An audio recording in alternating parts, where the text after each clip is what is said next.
आजको हाम्रो हिसाबको के थियो कन्टेक्स्ट के थियो भने एउटा कम्बाइन्ड सलिड थियो कुन सिलिन्डर र हामीलाई यसमा दिएको छ भ्यालु एउटा पेरिमिटर अफ बेस दिएको छ है। एउटा पेरिमिटर अफ बेस, एउटा सेलेक्ट हाइट अफ कोन, एउटा चाहिँ हाइट अफ सिलिन्डर दिएको छ हो। अब तपाईहरुले के बुझ्नु भने जब हामीलाई पेरिमिटर अफ बेस दिन्छ भने त्यो पेरिमिटरबाट पहिला हामीले रेडियस लिने है। बुझ्नुभयो? पेरिमिटर भनेको हाम्रो यो तलको बेस छ नि सर्कल, यो सर्कल हो। त्यही भएर हामीले सर्कलको पेरिमिटरको फर्मुला लाउने हो। पेरिमिटर 88 मिटर भयो अनि पेरिमिटर भनेको सर्कलको फर्मुला 2πr बराबर 88 अनि 2π भनेको 22/7 * r बराबर 88 अब क्याल्कुलेसन गर्नु 22 * 2 44r 7 यता क्रस मल्टिप्लाई भयो अनि r बराबर हामीले क्याल्कुलेसन गर्दा आयो कति 14 मिटर। ठीक छ? 88 हुन्छ नि हैन।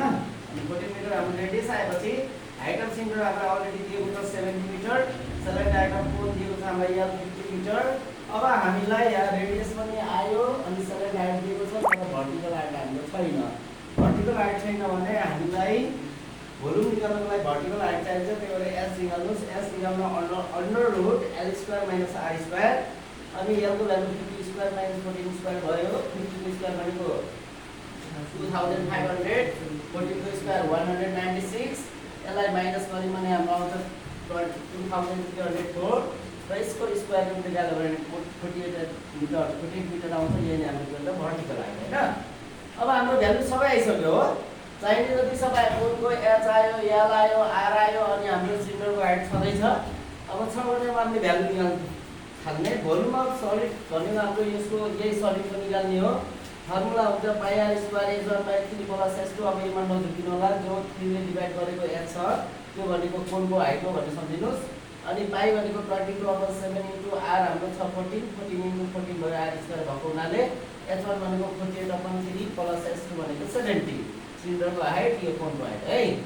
अब हामीले काटिनेलाई सजिलो हुन्छ। काट्यो भने 3 ले यसलाई काट्दा 16, 7 ले 14 लाई काट्यो 2 अनि 22 * 2 * 14 मल्टिप्लाई गर्दा हाम्रो आउँछ 616।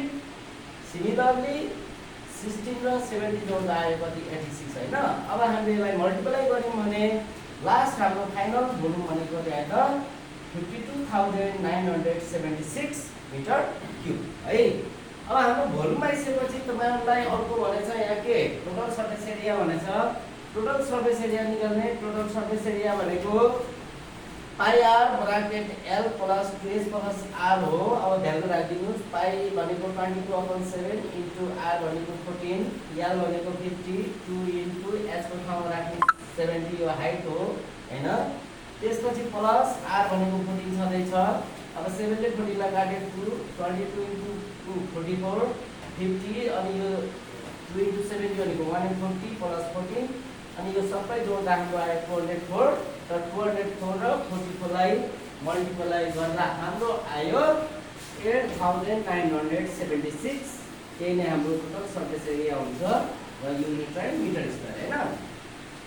अब हामीले यो निकाल्यौं। यो टोटल सर्फेस एरिया पनि आइसक्यो। अब कम्पेयर भनेको तपाईहरुले के बुझ्नु होला भने जब हामीलाई क्वेशनमा क्वेशन भनेको जुन मेन्सुरेसनको क्वेशनमा कम्पेयर भन्यो भने तपाईहरुले यसको रेशियो निकाल्नु पर्छ र यसको रेशियोमा कहिले पनि भ्यालु राख्नु नराखेर गर्नु होला। भ्यालु राखिने हाम्रो हिसाब धेरै ठुलो हुन्छ।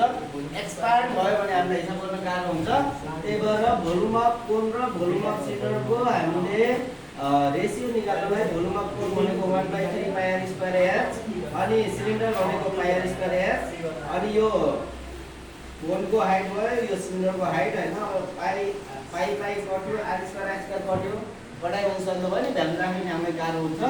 अनि 1/3 48 भयो 270, 3 ले 48 लाई काटे 16 रेशियो 70 भयो। फेरि यसलाई हामीले 2 ले काट्यौं भने 2 * 16 45 * 70 हुन्छ।